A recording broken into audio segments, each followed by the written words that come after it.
ओम श्री गुरु सत्ताय नमः। साधनों की उपलब्धि के बाद भी आजकल चारों तरफ लोग खिन्न और दुखी नजर आते हैं। प्रसन्नता कहीं खो सी गई है, पर प्रसन्नता को कैसे पाया जा सकता है, आइए जानते हैं।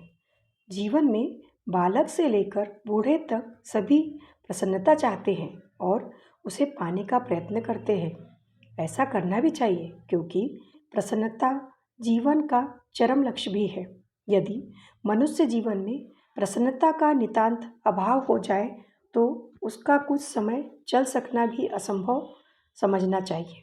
यह बात सत्य है कि मानव जीवन में अनुपात दुख क्लेश का ही अधिक देखने में आता है। तब भी लोग शोक से जी रहे हैं। इसका कारण यही है कि बीच बीच में उन्हें प्रसन्नता भी होती रहती है और उसके लिए उन्हें नित्य नई आशा भी बंधी रहती है।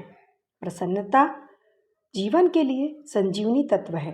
मनुष्य जो इसे समझ जाता है उसे फिर भटकना नहीं पड़ता। उसकी आत्मा स्वतः ही अपने उद्देश्य के अनुरूप विचरण करने लगती है।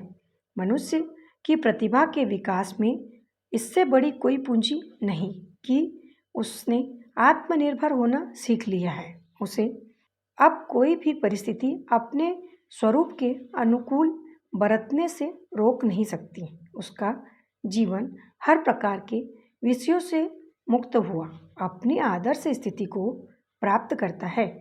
अब उसे किसी बात की चिंता नहीं। उसके भीतर का साहस अपनी आत्मा के भाग्योदय हेतु उमड़ पड़ता है।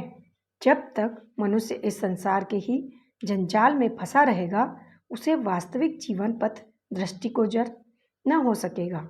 वह सदा एकत्व की धारा से दूर अपने व्यक्तिगत कुछ चक्रों में ही जा रमेगा। उसकी आत्मा कभी उस सौभाग्य के दर्शन नहीं कर सकेगी जिसे चरितार्थ करने हम इस धरती पर आए हैं। यदि हम जागरूक हो सके तो समझ पाएंगे कि जीवन का सदुपयोग तभी संभव है जब हम उसे आत्मा के दृष्टिकोण से स्वीकार करें। उसकी सभी समस्याओं को एकमात्र भीतर के प्रकाश द्वारा सुलझाने का प्रयास करें।